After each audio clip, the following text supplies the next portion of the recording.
Hey guys, welcome back to RX Pharma chat. So guys, हम कर रहे हैं अर्थराइटिस। अर्थराइटिस की 3 टाइप्स होती हैं, गाउट, रूमेटॉइड अर्थराइटिस और ओस्टियो अर्थराइटिस। ये एक जॉइंट का डिजीज होती है, ये एक हमारी हड्डियों को कमजोर करने वाले रोग होते हैं जिसमें हमारे जो जॉइंट्स होते हैं वो डिफेक्ट हो जाते हैं। तो गाउट और रूमेटॉइड अर्थराइटिस हम पहले कर चुके हैं। ओस्टियो अर्थराइटिस का जो बेसिक वीडियो है और इसके जो होम रेमेडीज है इसके सिम्टम्स को कम करने के लिए, तो ये सारी वीडियोस मैंने अपलोड कर रखी हैं और इनके जो लिंक हैं मैंने डिस्क्रिप्शन बॉक्स में डाल रखे हैं। आप डायरेक्ट वहां से जाके इन वीडियोस को देख सकते हैं गाइज। तो आज की हमारी वीडियो होगी ओस्टियो अर्थराइटिस की डायग्नोसिस के बारे में, कैसे हम ओस्टियो अर्थराइटिस को डायग्नोस कर सकते हैं। तो सबसे पहले मैं आपको बता दूं कि ओस्टियो अर्थराइटिस डिजीज जो होती है वो एक ऐसी डिजीज है जिसमें हमारे जॉइंट्स के अंदर का जो कार्टिलेज होता है वो कम हो जाता है। तो इस कार्टिलेज के कम होने की वजह से क्या होता है, वहां पे हमारा सोनोविल फ्लूइड जो है वो बढ़ जाता है। हमारे जो जॉइंट्स होते हैं, जो हमारी बोन्स होती हैं, उनकी अलग अलग मॉडिफिकेशन होने लग जाती है, उनमें स्पर आने लग जाते हैं, उनमें कैविटीज होने लग जाती है और हमारी वहां पे स्टिफनेस बढ़ जाती है, पेन रहना शुरू हो जाती है और वहां पे रेडनेस और स्वेलिंग आनी शुरू हो जाती है, जिसके कारण हमारे जो जॉइंट्स होते हैं वो डिफेक्ट हो जाते हैं, उनमें कमियां आनी शुरू हो जाती है, हमें मूवमेंट करने में, हमें चलने फिरने में दिक्कत आने लग जाती है। तो ये बेसिक वीडियो भी मैंने डिस्क्रिप्शन में इसका लिंक डाल रखा है, आप वहां से देख सकते हैं। तो आज की वीडियो में हम करेंगे इसके डायग्नोसिस। सबसे पहला हमारे पास डायग्नोस है फिजिकल चेकअप। फिजिकल चेकअप में क्या होता है गाइस, जब हम डॉक्टर के पास जाते हैं, हमारी जॉइंट्स में प्रॉब्लम हो रही है, तो हमें डॉक्टर को बोलते हैं कि जैसे हमारे जॉइंट्स में पेन हो रहा है, तो वो फिजिकल एग्जाम करते हैं कि किस वजह से। विटामिन डी की कमी से भी हमारे जॉइंट्स में पेन होने लग जाता है, गाउट की प्रॉब्लम्स की वजह से हो रहा है, या फिर रूमेटॉइड अर्थराइटिस की वजह से हो रहा है, या फिर ये ओस्टियो अर्थराइटिस डिजीज है। तो ये सारा कुछ वो फिजिकल एग्जाम में करते हैं कि क्या फ्लेक्सिबिलिटी, हमारे जॉइंट्स की फ्लेक्सिबिलिटी कितनी रह गई है, उसमें स्टिफनेस तो नहीं आ गई है, कितने मूव हो रहे हैं हमारे जॉइंट्स, उसमें रेडनेस कितनी है, कितनी उनमें स्वेलिंग आ गई है, कितनी उनमें इन्फ्लेमेशन हो गई है। तो सेकंड है हमारे पास एक्सरेज। एक्सरेज में क्या होता है गाइस, ये जो कार्टिलेज है ये हमारे एक्सरेज में नहीं आता है। जो एक्सरे होते हैं ये सिर्फ हमारे बोन्स का होता है, तो कार्टिलेज यहाँ पे शो नहीं होता है, लेकिन जो बोन के स्पर होते हैं उसमें कैविटीज बन रही होती हैं, उसमें गड्ढे से पड़ रहे होते हैं, अलग अलग उनकी मॉडिफिकेशन हो रही होती है। जैसे हमारे अलग अलग जो बोन्स हैं उनकी मॉडिफिकेशन हो रही है, उसमें स्पर से हो रही है, ये सारा कुछ हमें एक्सरेज में शो हो जाता है। और किस वजह से हमारी अर्थराइटिस हो रही है वो हमें एक्सरे से पता चल जाता है, डॉक्टर्स पता लगा लेते हैं। थर्ड वन है हमारे पास MRI, मैग्नेटिक रेजोनेंस इमेजिंग।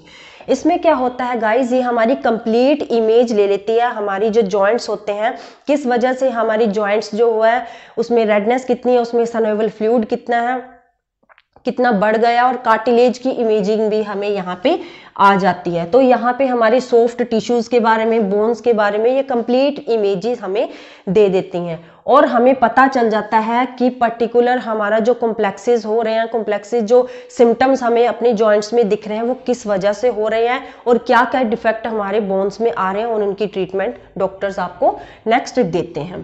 तो ये जो MRI होती है ये स्पेशल हम ओस्टियो अर्थराइटिस के लिए नहीं करते हैं, डॉक्टर्स इनको स्पेशल ओस्टियो अर्थराइटिस के लिए ही नहीं करते हैं, ये गाउट के लिए भी MRI कर सकते हैं, रूमेटॉइड अर्थराइटिस में भी ये MRI यूजफुल है और ओस्टियो अर्थराइटिस में भी ये यूजफुल है। ये हमारी जो जॉइंट्स की जो भी प्रॉब्लम होती है, जॉइंट्स की डिजीज होती है, ये उसकी फुल इमेजेस हमें दे देती है, जिससे हमें डायग्नोस हो जाता है कि किस प्रॉब्लम से हमारी जो जॉइंट्स है उसमें प्रॉब्लम हो रही है। तो नेक्स्ट है गाइस हमारे पास लैब टेस्ट। तो दुनिया में कोई भी ऐसा लैब टेस्ट नहीं है जो कि ओस्टियो अर्थराइटिस को डायग्नोस कर सकते हैं, कि कोई भी ब्लड टेस्ट ऐसा नहीं है जिससे हमें पता चल जाए कि ये ओस्टियो अर्थराइटिस डिजीज चल रही है। तो नेक्स्ट है गाइज हमारे पास जॉइंट फ्लूइड एनालिसिस। हमें पता है कि हमारे जो जॉइंट्स होते हैं उसमें सनोवल फ्लूइड होता है, लेकिन जो सनोवल फ्लूइड होता है वो किसी एक लेवल तक होता है और जो हमारे बोन्स के लिए, जो हमारे जॉइंट्स की मूवमेंट के लिए बहुत ज़्यादा हेल्पफुल होता है। लेकिन अगर ये फ्लूइड बहुत ज़्यादा बढ़ जाता है गाइज तो वहाँ पे इन्फ्लेमेशन की शिकायत होने लग जाती है। इन्फ्लेमेशन की वजह से हमारे जॉइंट खराब होने लग जाते हैं, वहाँ पे इन्फेक्शन होने लग जाता है और हमारे जॉइंट्स की मूवमेंट वहाँ पे डिफेक्टेड हो जाती है जो स्टिफनेस होने की वजह से। तो ये क्या करते हैं, ये फ्लूइड जो है, ये टेस्ट जो है वो हमारे जॉइंट्स में डिफेक्ट की को मेजर करता है। तो डॉक्टर क्या करते हैं, यहाँ पे एक नीडल की हेल्प लेते हैं। नीडल की हेल्प से हमारे जो जॉइंट्स होते हैं वो कितना अफेक्टेड हो चुका है ये पता लगा लेते हैं। तो क्या करते हैं, निडल की वजह से, निडल की हेल्प से वहां क्या करते हैं, फ्लूइड को ड्रॉ करते हैं, फ्लूइड लेते हैं हमारी जॉइंट्स के अंदर से और उस फ्लूइड को टेस्ट किया जाता है कि कितना इसमें इन्फेक्शन है और डिजीज के बारे में फुल इंफॉर्मेशन वहां पे ले लेते हैं। टेस्ट के बाद, इस फ्लूइड की टेस्ट के बाद फुल इंफॉर्मेशन वहां पे आ जाती है। तो डिटरमाइन करते हैं कि जॉइंट्स की पेन किस वजह से हो रही है। जॉइंट की पेन जो हमारी हो रही है, ये जॉइंट फ्लूइड एनालिसिस में अगर वहां सनोवल फ्लूइड बढ़ रहा है और हमारे जॉइंट्स को अफेक्ट कर रहा है तो ये जॉइंट पेन किस प्रॉब्लम की वजह से हो रहा है, ये गाउट की वजह से हो रहा है या रूमेटॉइड अर्थराइटिस की वजह से हो रहा है या फिर ये ऑस्टियोआर्थराइटिस की वजह से हो रहा है, ये सब कुछ हमारे जॉइंट फ्लूइड एनालिसिस टेस्ट में आ जाता है। सो गाइज अब हम बात करेंगे कुछ प्रिकॉशंस ऐसी जो कि हमें फॉलो करने चाहिए during osteoarthritis, during joint disease के। तो सबसे पहले हमारे पास है यहाँ पे फिजिकल एक्सरसाइज। फिजिकल एक्सरसाइज एक बहुत अच्छा स्टेप है, ये हमारी डेली लाइफस्टाइल को चेंज कर देता है। तो हमें क्या करना चाहिए, सबसे पहले यहाँ पे है ब्रीथ इन आउट एक्सरसाइज। तो ये एक्सरसाइज कुछ इस तरह से होती है गाइस। तो ये एक्सरसाइज हमें बहुत हेल्प करती है, हमारी कार्डियोवास्कुलर जो डिजीज होती है उनको बहुत लेवल तक ये कम कर देती है और हमारे कार्डियोवास्कुलर हेल्थ के लिए, ये हमारे हार्ट की हेल्थ के लिए बहुत अच्छी एक्सरसाइज है। हमें अस्थमा से भी ये रिलीफ देती है और ये जो एक्सरसाइज होती है ये पेन रिलीफ होती है। और अगर हमें ड्यूरिंग एक्सरसाइज जो है वो पेन फील हो रहा है तो हमें बिल्कुल भी यहाँ पे ये एक्सरसाइज स्किप कर देनी चाहिए। तो माइल्ड एक्सरसाइज की वीडियोस मैं आपको बताऊंगी, आपको वीडियोस मैं अपलोड करूंगी। इस वीडियो के खत्म होने के बाद जब अर्थराइटिस की फुल वीडियोस खत्म हो जाएंगी तो मैं आपको जॉइंट की कौन कौन सी एक्सरसाइज होती है उनकी स्टिफनेस को कम करने के लिए, उनकी इन्फ्लेमेशन को कम करने के लिए, तो मैं आपको वीडियो जरूर प्रोवाइड करूंगी और बहुत जल्द प्रोवाइड करूंगी। तो यहाँ पे क्या है, ब्रीथ इन आउट जो एक्सरसाइज है वो बहुत ज्यादा हेल्प करती है हमारे कार्डियोवास्कुलर हेल्थ में। हमारे हार्ट को अच्छा रखने के लिए, हमारा दिल अच्छा रहेगा तो हमारा मूड भी वहाँ पे अच्छा रहेगा और हमें वहाँ पे ज़्यादा पेन फील नहीं होगा। तो गाइज क्या होता है, अगर हमें एक्सरसाइज करने के ड्यूरिंग हमें बॉडी में पेन हो रहा है, जॉइंट्स में पेन हो रहा है, तो हमें उस एक्सरसाइज को बिल्कुल स्किप कर देना चाहिए, क्योंकि ये हमारे जो जॉइंट्स होते हैं उसकी इंजरी की वजह हो सकते हैं, उसमें डिफेक्ट आ सकता है। क्योंकि उस टाइम क्या होता है, जो हमारे जॉइंट्स होते हैं वो सॉफ्ट हो रखे होते हैं, बोन्स जो होते हैं वो सॉफ्ट हो रखे होते हैं और वो इजीली हमारी कोई भी इंजरी हमारे जॉइंट्स में हो सकती है। माइल्ड एक्सरसाइज हेल्प करती है हमारे जॉइंट्स को मूव करने में, हमें प्रॉपर वर्किंग करने में और हमारी स्टिफनेस को, जो हमारे जॉइंट्स में वहाँ पे अकड़पन आ गया है, बिल्कुल स्टिफ हो चुके हैं जो हमारे जॉइंट्स, तो उनमें ये स्टिफनेस को कम करने में हेल्प करती है। नेक्स्ट है गाइज हमें वॉकिंग। तो वॉकिंग भी एक बहुत अच्छी एक्सरसाइज है गाइज। यहाँ पे क्या करना चाहिए, हमें डेली वॉकिंग करनी चाहिए। हमें खाना खाने से पहले या खाना खाने के बाद सुबह को भी मॉर्निंग वॉक लेनी चाहिए, इवनिंग वॉक भी लेनी चाहिए। मैंने आपको पहले भी बताया कि वॉकिंग जो होती है ये हमारे 90% तक जो बीमारियां हैं, जो वेट बढ़ रहा है, ये कम करने में हेल्प करता है। तो यहाँ पे क्या होता है, जब हम डेली वॉकिंग करने लग जाते हैं, रेगुलरली वॉक करने लग जाते हैं हाफ एन आवर तक या 1 घंटे तक, वहाँ पे क्या होता है, ये हमारी नीज को, हमारे घुटने की और हमारे कमर की, हमारे हिप जॉइंट्स को भी मूवमेंट में इम्प्रूव करता है और हमारी पेन को ये रिड्यूस करने में हेल्प करता है। नेक्स्ट है गाइस हमारे पास वेट लॉस। वेट लॉस भी एक बहुत अच्छा स्टेप है हमारी जो जॉइंट्स की पेन है, इन्फ्लेमेशन है, उसको कम करने के लिए। तो हमें यहाँ पे क्या करना चाहिए, अपनी वेट को बैलेंस करके रखना चाहिए। हमें बहुत ज़्यादा ओबेस नहीं बनना है। बहुत ज़्यादा मोटापा क्या होता है, हमारी बीमारियों का कारण बनता है।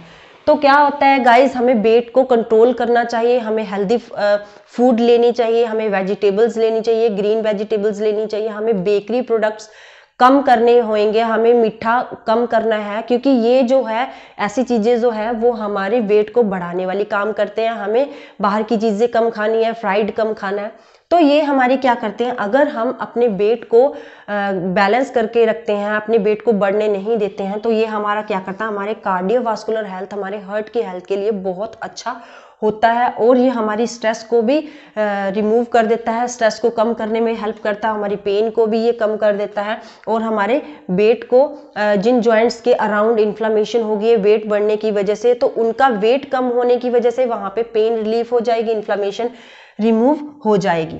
तो गाइज हमें अपने वेट को कम करने के लिए एफर्ट्स करने चाहिए। नेक्स्ट है गाइज हमारे पास आइस पैक। जब हमें जॉइंट्स में हमारी पेन हो रही है, इन्फ्लेमेशन हो रही है, रेडनेस हो रही है, तो वहां पे क्या होता है गाइज, ये जो आइस पैक होता है या फिर हल्दी का पैक होता है, इसकी सिकाई जो होती है वो बहुत ज़्यादा हेल्प करती है हमारी इन्फ्लेमेशन को, हमारी पेन को, हमारी रेडनेस को कम करने के लिए। और हमारी स्टिफनेस धीरे धीरे कम होने लग जाती है, जिससे हमारी जॉइंट्स जो हैं, हमारे बोन्स जो हैं वो अच्छे तरीके से हेल्दी होने लग जाते हैं और हमारी वो प्रॉपर वर्किंग करने लग जाते हैं हमारे जॉइंट्स। हमें उठने बैठने में, हमारे मूव करने में वहाँ पे दिक्कत नहीं होती है। नेक्स्ट है गाइज हमारे पास ऑयल मसाज। ऑयल मसाज में क्या होता है गाइज, जब हम अपने ऑयल्स की, मैंने होम रेमेडीज की जो वीडियो बना रखी है ऑस्टियोआर्थराइटिस के लिए भी और गाउट के लिए भी और रोमेटॉइड अर्थराइटिस के लिए भी, तो इन तीनों में मैंने ऑयल्स बता रखे हैं, ऑयल्स की मसाज बता रखी है। ये बहुत ज़्यादा हेल्प करते हैं हमारी जॉइंट्स को हेल्दी रखने में।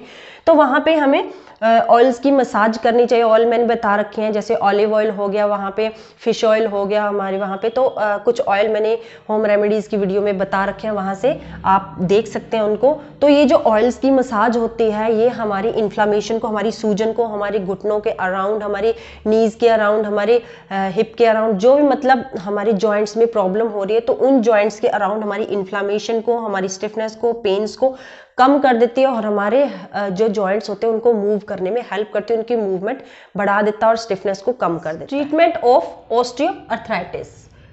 Treatment of osteoarthritis with allopathic medicine.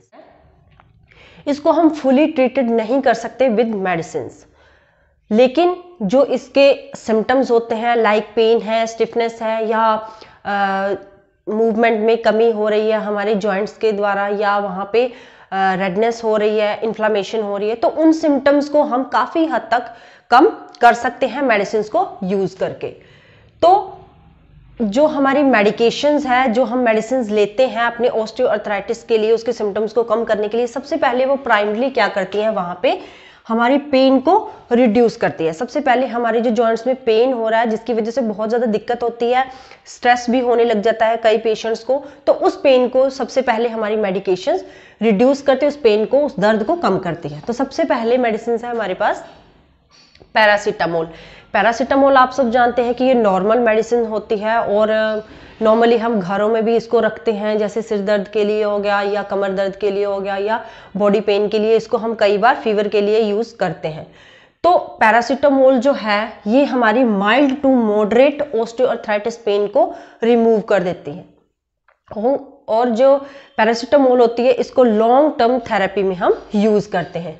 Second medicine है हमारे पास एसिटामिनोफेन। एसिटामिनोफेन भी एक पेन किलर है और ये हमारे माइल्ड टू मॉडरेट, थोड़ी सी लेके हल्की सी ज़्यादा पेन को कम करने में हेल्प करती है। लेकिन जो एसिटामिनोफेन है, इसका यूज़ हमें डॉक्टर की प्रिस्क्रिप्शन के अकॉर्डिंगली ही करना चाहिए, क्योंकि जो अगर इसकी ओवरडोज हम ले लेते हैं, डेली इसकी यूज़ करते हैं, और जितना हमारी प्रिस्क्रिप्शन में डॉक्टर ने लिखी है, जितने दिन के लिए लिखी है, जितने डेज का इसका कोर्स लिखा, उतने डेज ही लेनी चाहिए, क्योंकि इसकी ओवरडोज जो होती है वो हमारे लिवर को डैमेज करने के इसमें एक चांस होते हैं। नेक्स्ट है गाइस हमारे पास NSAIDs, non steroidal anti inflammatory drugs. तो non steroidal anti inflammatory drugs क्या होते हैं, ये इन्फ्लेमेशन को कम करते हैं, रिड्यूस कर देते हैं, और वहाँ की पेन को भी रिड्यूस कर देते हैं, स्वेलिंग को रिड्यूस कर देते हैं, ये एजेंट्स ऐसे होते हैं। तो इसमें क्या है हमारे पास, डिक्लोफिनेक, एसिक्लोफिनेक, इंडोमेथासिन, निमोसलाइड। इन एजेंट्स को हम यूज करते हैं NSAIDs के अंदर ऑस्टियोआर्थराइटिस की पेन को रिड्यूस करने के लिए, उनकी इन्फ्लेमेशन को रिड्यूस करने के लिए। लेकिन जैसे मैंने आपको बताया कि ये सारी मेडिकेशन सिर्फ आप डॉक्टर की प्रिस्क्रिप्शन के अकॉर्डिंग ही यूज कर सकते हैं। तो नेक्स्ट है गाइज हमारे पास COX-2 इनहिबिटर। COX-2 इनहिबिटर भी एक फैमिली है हमारे NSAIDs के अंदर। तो इसके अंदर हम सिवियर पेन को, जो ऑस्टियोआर्थराइटिस के ड्यूरिंग, हमारी जॉइंट्स पेन के ड्यूरिंग बहुत ज़्यादा पेन होने लग जाती है, तो उसको कम करने के लिए सेलेकॉक्सिब और इटोरीकॉक्सिब ड्रग्स को हम यूज़ करते हैं। जो NSAIDs होते हैं वो हमें कई बार क्या करते हैं, स्टमक अपसेट, हमारे GIT में प्रॉब्लम करने लग जाते हैं, हमारे गैस्ट्रोइंटेस्टाइनल में इरिटेशन कॉज कर देते हैं, हमारी कार्डियोवास्कुलर में प्रॉब्लम शुरू हो जाती है, तो इसलिए ब्लीडिंग होनी शुरू हो जाती है। तो इसलिए हमें क्या करना चाहिए, जो NSAIDs होते हैं, इनके एजेंट्स होते हैं, ड्रग्स होती है, उनको सिर्फ डॉक्टर की प्रिस्क्रिप्शन, डॉक्टर के कहने के अकॉर्डिंग ही हमें लेना चाहिए, क्योंकि ये फर्दर हमारी लिवर और किडनी की डैमेज को कॉज कर सकते हैं। नेक्स्ट है गाइस, जो NSAIDs होते हैं वो जेल की फॉर्म में भी अवेलेबल होते हैं। जेल की फॉर्म में अवेलेबल होते हैं, उनको हम अपने अफेक्टेड जॉइंट्स के ऊपर लगाते हैं। तो अफेक्टेड जॉइंट्स के ऊपर जब लगाते हैं तो उनका इतना ज़्यादा साइड इफेक्ट नहीं देखा गया है जब वो जेल की फॉर्म में, जब हम उनको लोकली अप्लाइड करते हैं। तो नेक्स्ट है हमारे पास डुलोक्सिटाइन। डुलोक्सिटाइन क्या है, ये एक एंटी डिप्रेशन एजेंट है, इसको हम डिप्रेशन को कम करने के लिए यूज करते हैं। तो लेकिन इसको अप्रूव्ड किया हुआ है कि हमारी क्रोनिक पेन को भी कम करने में हेल्प करता है। फॉर एग्जाम्पल, जैसे ऑस्टियोआर्थराइटिस में पेन होती है, वो बहुत ज़्यादा सीवियर होती है, कभी कभी जब इसको ट्रीट ना किया जाए, हल्की फुल्की पेन को इग्नोर कर दिया जाए, तो एक स्टेज ऐसी आती है, बहुत ज़्यादा पेन होने लग जाती है हमारे जॉइंट्स के अंदर। तो उस क्रोनिक पेन को कम करने के लिए हमें यहाँ पे डुलोक्सिटाइन का यूज करते हैं, लेकिन इसको भी डॉक्टर की प्रिस्क्रिप्शन के अकॉर्डिंग ही लेना चाहिए। नेक्स्ट है हमारे पास टॉपिकल एजेंट्स। टॉपिकल एजेंट्स बहुत, जैसे मैंने आपको बताया कि लोकली अप्लाइड करते हैं उनको, जैसे स्प्रेज हो गया, ऑइंटमेंट्स हो गया, या ऑयल्स हो गया। ऑयल्स तो आ गया हमारे, जैसे मसाज करते हैं स्किन के ऊपर, हमारे घुटनों के अराउंड कर देते हैं, हिप पे कर देते हैं, ये छोटे छोटे जॉइंट्स के अकॉर्डिंग अराउंड उनकी मसाज करते हैं, जिससे हमें पेन भी रिलीफ हो जाती है और इन्फ्लेमेशन भी कम हो जाती है। और स्प्रेज जैसे हमारे पास मूव प्रेजेंट होती है, मार्केट में अवेलेबल है, मूव है या वोलिनी है या डिक्लोफिनेक की स्प्रे भी आजकल आने लग गए हैं। तो गाइज, और ऑइंटमेंट्स में भी, जैसे मूव ऑइंटमेंट्स में भी आती है, डिक्लोफिनेक की ट्यूब भी आती है। तो इस तरीके से ये लोकली अप्लाइड करते हैं, जहाँ पे हमें प्रॉब्लम हो रही है अफेक्टेड जॉइंट्स के ऊपर हम रब करके इनको या फिर मसाज करके इनको यूज करते हैं, और ये हमें कम साइड इफेक्ट्स में ज़्यादा इफेक्ट वहाँ पे प्रोड्यूस करते हैं। बात करते हैं थेरेपी के बारे में। थेरेपी में सबसे पहले हमारे पास है फिजियोथेरेपी। फिजियोथेरेपी में क्या होता है गाइज, फिजियोथेरेपिस्ट जो होते हैं उनके सेंटर्स खुले हुए हैं, डॉक्टर्स के पास भी, कई डॉक्टर्स के पास भी फिजियोथेरेपिस्ट होते हैं। तो वो क्या करते हैं, फिजियोथेरेपिस्ट कुछ ऐसी एक्सरसाइज आपको बताते हैं जो कि हमारे मसल्स को स्ट्रॉन्ग बनने में, स्ट्रेंथ करने में हेल्प करते हैं। और वो एक्सरसाइज से हमें क्या होता है, फ्लेक्सिबिलिटी भी हमारी जॉइंट्स की इंक्रीज हो जाती है, मूवमेंट इंक्रीज हो जाती है, और पेन भी रिड्यूस हो जाती है, और वहाँ की जो स्टिफनेस है, हमारे जॉइंट्स में अकड़पन आ गया, वो भी डिक्रीज करने में बहुत ज़्यादा हेल्प करते हैं। तो नेक्स्ट है guys, low voltage electrical instrument. Physiotherapist के पास कुछ ऐसे इंस्ट्रूमेंट होते हैं जो मतलब लो वोल्टेज के होते हैं, लो इलेक्ट्रिकल वोल्टेज के होते हैं, और वो क्या करते हैं, हल्की हल्की इस तरह से इलेक्ट्रिकली हमारे जॉइंट्स के ऊपर मसाज कर देते हैं, और वो हमारी पेन को रिलीव कर देते हैं, जिससे बहुत ज़्यादा हेल्प होती है हमारी पेन को रिलीव करने में। और ये शॉर्ट टर्म होते हैं, स्पेशली नीज में या हिप में या फिर कमर में या बैक में इनको यूज किया जाता है। तो जो बड़े बड़े हमारे जॉइंट्स होते हैं उन पे ही ये स्पेशली यूज किया जाता है, जैसे फिंगर्स, हमारे हैंड की फिंगर्स में या फुट की फिंगर्स में, तो इन पे ये यूज नहीं किए जा सकते। नेक्स्ट है guys omega 3 fatty acids.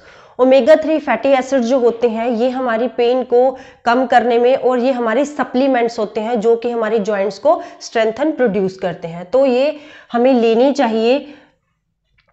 Omega 3 fatty acids के वैसे तो ये फिश में भी मिलते हैं, लेकिन कई पर्सन ऐसे होते हैं कि फिश को खाना पसंद नहीं करते हैं, तो इसके सप्लीमेंट जो होते हैं वो हमारे मार्केट में अवेलेबल होते हैं। फिश ऑयल के भी मार्केट में अवेलेबल होते हैं, कैप्सूल्स विटामिन ई के होते हैं, और ये क्या करते हैं हमारे फंक्शंस को इम्प्रूव कर देते हैं और हमारी पेन को रिड्यूस करने में बहुत ज़्यादा हेल्प करते हैं। नेक्स्ट है guys vitamin D and calcium. Vitamin D और कैल्शियम आप जानते हैं कि विटामिन डी और कैल्शियम हमारी हड्डियों के लिए बहुत ज़्यादा अच्छा होता है, हमारी बोन्स को स्ट्रॉन्ग करते हैं, स्ट्रेंथ प्रोड्यूस करते हैं। तो विटामिन डी और कैल्शियम जो होती है ये हमारी ऑस्टियोआर्थराइटिस में या कोई भी अर्थराइटिस की डिजीज हो, ये हमारे साथ साथ मेडिसिन में चलते हैं, और ये हमारी पेन को रिलीव करने के लिए और हमारे फंक्शंस को इम्प्रूव करने में बहुत ज़्यादा हेल्प करते हैं। लेकिन गाइस कोई भी मेडिसिन है, कोई भी ड्रग है, तो आप प्लीज़ उसे डॉक्टर की प्रिस्क्रिप्शन के अकॉर्डिंग ही लीजिए। ऑपियोइड्स में क्या होता है, ये हमारी पेन को रिलीव करने में हेल्प करते हैं, लेकिन ये स्ट्रांगली आपको डॉक्टर की प्रिस्क्रिप्शन पे ही लेनी चाहिए, क्योंकि ये एनआरएक्स होते हैं, नारकोटिक्स होते हैं, कुछ सेडेशन कोज करने वाले होते हैं, और लेकिन ये हमारी पेन को, बहुत ज़्यादा सीवियर पेन हो रही है तभी यूज़ करते हैं इनको, तो ये हमारी वहाँ की पेन को, हमारी जो जॉइंट्स में पेन हो रही है ऑस्टियोआर्थराइटिस की वजह से या अर्थराइटिस की वजह, तो उसको कम करने के लिए हेल्प करते हैं। फॉर एग्जांपल ट्रामाडोल, तो इसको मैंने जैसे आपको बताया कि इसको स्ट्रांगली आप डॉक्टर की प्रिस्क्रिप्शन पे ही इसको लेना चाहिए, क्योंकि ये कुछ साइड इफेक्ट भी कॉज कर सकते हैं। नेक्स्ट है गाइस हमारे पास कॉन्ड्रियोप्रोटेक्टिव एजेंट्स। कॉन्ड्रियोप्रोटेक्टिव एजेंट्स में हमारे पास है ग्लूकोसामाइन, कॉन्ड्रियोटिन, डियासेरिन एंड कोलेजन पेप्टाइड्स। तो ये क्या करते हैं, ये जो हमारे जॉइंट्स के अंदर जो कार्टिलेज होती है, जो कार्टिलेज हमारी डैमेज हो गई है, तो उस कार्टिलेज को ये हेल्प करते हैं रिपेयर करने में। ये जो कार्टिलेज होती है इस कार्टिलेज को हेल्प करते हैं ये रिपेयर में, जो कि हमारे जॉइंट्स की मूवमेंट को हेल्प करते हैं। कार्टिलेज क्या करता है, हमारी जॉइंट्स को अच्छे तरीके से वर्क करने के लिए, उनको मूव करने के लिए, उनको इस तरीके से वर्क करने में हेल्प करता है। लेकिन जब ये कार्टिलेज हमारा खत्म हो जाता है जॉइंट्स में, तो हमारे जॉइंट्स जो है, हमारी बोन्स जो आपस में टकराने लग जाते हैं। टकराने की वजह से वहां पे वो अलग अलग उनकी मॉडिफिकेशन होना शुरू हो जाती है, वो वहां पे स्वेलिंग होना शुरू हो जाती है। तो इसी कोलेजन को ये क्या करते हैं, रिपेयर करते हैं, जो कॉन्ड्रियोप्रोटेक्टिव एजेंट्स है। नेक्स्ट है गाइस हमारे पास एंटीऑक्सीडेंट। एंटीऑक्सीडेंट में जैसे विटामिन ए हो गया, विटामिन ई हो गया, विटामिन सी हो गया या जिंक हो गया, तो ये हेल्थ सप्लीमेंट्स होते हैं और ये हमारे ऑस्टियोआर्थराइटिस में, जॉइंट पेन में बहुत ज़्यादा हेल्प करते हैं उनको रिड्यूस करने में। नेक्स्ट है हमारे पास इंजेक्शंस। बहुत सारे ऐसे इंजेक्शंस अवेलेबल है जिनको यूज़ किया जाता है सडनली पेन को ख़त्म करने के लिए। सबसे पहले हमारे पास है कोर्टिजोन इंजेक्शन। कोर्टिजोन इंजेक्शन एक कोर्टिकोस्टेरॉइड इंजेक्शन है। तो इसको क्या किया जाता है, जब बहुत ज़्यादा पेन हो रही है और वो मेडिसिन से ठीक नहीं हो रही है, तो डॉक्टर वहाँ पे सजेस्ट करते हैं कि कोर्टिसोन इंजेक्शंस के लिए। तो वहाँ पे क्या होता है, ये इंसर्ट की जाती है, यहाँ पे इंजेक्शन इंसर्ट किया जाता है, जो हमारे जॉइंट्स के बीच में यहाँ पे स्पेस होता है, तो इसके बीच में ये इंजेक्ट किया जाता है डिफेक्टेड जॉइंट्स के बीच में, और ये हमारी एकदम से पेन को भी ख़त्म कर देता है फ्यू वीक्स के लिए। लेकिन क्या होता है, डॉक्टर्स इसको सिर्फ 2 या 3 डोज ही इसकी दे सकते हैं ईयर में, क्योंकि ये बहुत ज़्यादा, अगर इसकी ओवरडोज हो जाए तो बहुत ज़्यादा ये हमारे डिफेक्ट कर सकते हैं, हमारे जॉइंट वहाँ पे फुली डैमेज भी हो सकते हैं, इसलिए इसको कम यूज़ किया जाता है। सो गाइस, वीडियो को आगे बढ़ाने से पहले मैं आप सबसे रिक्वेस्ट करती हूँ कि अगर आप मेरे चैनल पे नए हैं तो प्लीज़ मेरे चैनल को सब्सक्राइब कीजिए, साथ में दिए गए बेल आइकन को प्रेस कीजिए, ताकि मेरी नई आने वाली वीडियो को और इम्पॉर्टेंट इन्फॉर्मेशन को आप बिल्कुल मिस ना कर पाए। तो चलिए गाइस, वीडियो को हम देखते हैं। Hyaluronic acid injection. Hyaluronic acid injection क्या होता है, ये इंट्रा आर्टिकुलर इंजेक्शन होता है, आर्टरीज में दिया जाता है, और ये एक्ट करता है एज अ कुशन। हमारी जॉइंट्स के बीच में, हमारे जो जॉइंट के बीच में दो बोन्स होते हैं, बोन्स के बीच में ये एज कुशन का काम करता है, जिससे हमारे क्या होते हैं, ये जो जॉइंट्स होते हैं, ये बोन्स होते हैं, ये इस तरह से कुशन का काम करता है, जो अच्छे तरीके से एज अ कार्टिलेज, तो ये अच्छे तरीके से हमारे जो जॉइंट्स होते हैं, हमारे जो बोन्स होते हैं, वहां पे अच्छे तरीके से वर्क करते हैं। तो क्या होता है गाइस, और ये हमारे पेन को भी रिड्यूस करते हैं, स्पेशली नीज में इसको किया जाता है, इंजेक्ट किया जाता है। It is same as the component that is found in joint fluid. Hyaluronic जो एसिड इंजेक्शन होता है, ये उस कंपोनेंट की तरह सेम होता है जो कि हमारे जॉइंट फ्लूइड में मिलता है, जो कि हमारे जॉइंट्स में जो फ्लूइड होता है उसके जैसे मिलता है, जो कि हमारे जॉइंट्स को हेल्दी रखता है। तो उस फ्लूइड के ये सेम होता है और ये हमारी पेन को रिलीव करता है, लेकिन ये हमारी पेन को ज़्यादा टाइम तक रिलीफ नहीं करता है, क्योंकि ये जो इंजेक्शन है इसको कॉन्टिन्यूसली यूज करने पे, बार बार इसको इंजेक्ट करवाने पे हमारे वहां पे जॉइंट की परमानेंट डैमेज हो सकती है। नेक्स्ट है गाइस हमारे पास जॉइंट रिप्लेसमेंट। जॉइंट रिप्लेसमेंट में क्या होता है, ये सर्जरी होती है जब हमारा मेडिकेशन से कोई काम नहीं हो पाता है, जब हमारी पेन रिलीफ नहीं हो पाती है, हमारी मूवमेंट वहाँ पे सही नहीं हो रही है, हमारी मेडिकेशंस की वजह से इन्फ्लेमेशन कम नहीं हो रही है, तो वहाँ पे क्या होता है, सर्जरी ही फाइनल स्टेप होता है। तो इसमें क्या करते हैं, remove damage joint surfaces.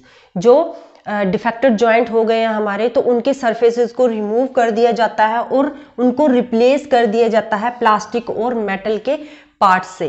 Plastic और मेटल के पार्ट्स जो होते हैं वो सेम हमारे जो रियल के हमारे वो होते हैं, जॉइंट्स में सरफेस होते हैं, उनकी तरह सेम डिज़ाइन किए हुए होते हैं और वो उनके जगह पे फिट कर दिए जाते हैं आर्टिफिशियली। और क्या होता है, लेकिन इस जो जॉइंट रिप्लेसमेंट होता है, इस थेरेपी में क्या होता है, हाई रिस्क होता है इन्फेक्शन का, क्योंकि कई बार क्या होता है, ये प्लास्टिक और मेटल के जो पार्ट्स होते हैं हमारी बॉडी में सूट नहीं करते हैं, तो ये वहाँ पे इन्फेक्शन कोज कर देते हैं और ये हमारे परमानेंट हमारे जो जॉइंट्स होते हैं उनको डिफेक्ट कर देते हैं और वहाँ पे ब्लड के क्लॉट बनना शुरू हो जाते हैं और ये हमारी हेल्थ के लिए बिल्कुल सही नहीं होते हैं। तो लास्ट है गाइज हमारे पास heat and cold. Heat and cold क्या होता है, इनको बोथ को हम यूज करते हैं, दोनों को हम यूज करते हैं पेन को रिलीव करने के लिए और स्वेलिंग को हमारी जॉइंट्स के अंदर कम करने के लिए, जो हमें ऑस्टियोआर्थराइटिस से हो रही है। तो जो मॉइस्ट हीट होती है वो हमारे मसल्स को रिलैक्स करती है वहां पे और हमारी पेन को रिड्यूस करने में हेल्प करती है। और कोल्ड क्या करता है, ये हमारे मसल्स के जो स्पास्म बन गए हैं, वहां पे हमारे मसल्स वहां टूटने शुरू हो गए हैं, तो उनको ये स्ट्रेंथन करने में हेल्प करता है और हमारी मसल्स की पेन को भी ये रिड्यूस करते हैं। तो गाइज अब छोटा सा मैंने साइकिल बनाया है यहाँ पे आपको बताने के लिए। देखिए, सबसे पहले हम डॉक्टर्स के पास जाते हैं, जैसे जॉइंट्स में पेन हो रही है तो उनसे कंसर्न करते हैं। जब डॉक्टर को ये फाइनली पता चल जाता है कि हाँ ये लैब टेस्ट के द्वारा या डायग्नोसिस के द्वारा जब वो फिजिकल एग्जाम करते हैं, तो जब वो बताते हैं कि ऑस्टियोआर्थराइटिस या और कोई अर्थराइटिस की यहाँ पे डिजीज हो गई है, तो सबसे पहले वो आपको लाइफस्टाइल मॉडिफिकेशन के बारे में बताते हैं कि आप अपने कैसे लाइफस्टाइल को चेंज करके इनके सिम्टम्स को कम कर सकते हैं। जैसे मैंने आपको बताया कि एक्सरसाइज शुरू करनी चाहिए, वॉकिंग शुरू करनी चाहिए, हेल्दी खाना लेना चाहिए, शुगर कम कर देनी चाहिए, बेकर प्रोडक्ट्स कम कर देने चाहिए। तो उसके बाद डॉक्टर्स यहाँ पे मेडिकेशन शुरू करते हैं, मेडिकामेंट्स स्टार्ट करते हैं। तो मेडिकामेंट्स में क्या, पेन किलर दिए जाते हैं पेन को कम करने के लिए, सीवियर पेन को कम करने के लिए दिए जाते हैं, एजेंट्स नेसेड्स दिए जाते हैं। तो उसके बाद अगर पेन फिर भी कम ना हो तो वहाँ पे pain killer injection, steroid injection दिया जाता है या हाइलुरोनिक एसिड के इंजेक्शन दिए जाते हैं। फिर भी इंजेक्शन से अगर कोई फर्क नहीं पड़ता है, फाइनली यहाँ पे जॉइंट रिप्लेसमेंट का स्टेप हमारे पास आ जाता है। और कई बार जॉइंट रिप्लेसमेंट का जो स्टेप होता है ये भी हमारे लिए हाई रिस्क कोज करता है इन्फेक्शन का, क्योंकि कई बार मैंने जैसे आपको बताया कि इनके पार्ट्स जो हमारी बॉडी पार्ट्स के साथ सेटअप नहीं करते हैं और वहाँ पे इन्फेक्शन और ब्लड क्लॉट के चांसेस हो जाते हैं। तो गाइज मेरी आज की वीडियो आपको कैसी लगी मुझे ज़रूर बताना और मुझे कमेंट कीजिए कि अगर आपको कोई और वीडियो के ऊपर, कोई और डिजीज़ के ऊपर वीडियो चाहिए होगी, किसी और टॉपिक के ऊपर वीडियो चाहिए। तो चलिए मिलते हैं नई वीडियो में नई इन्फॉर्मेशन के साथ। तब तक के लिए goodbye, have a nice day.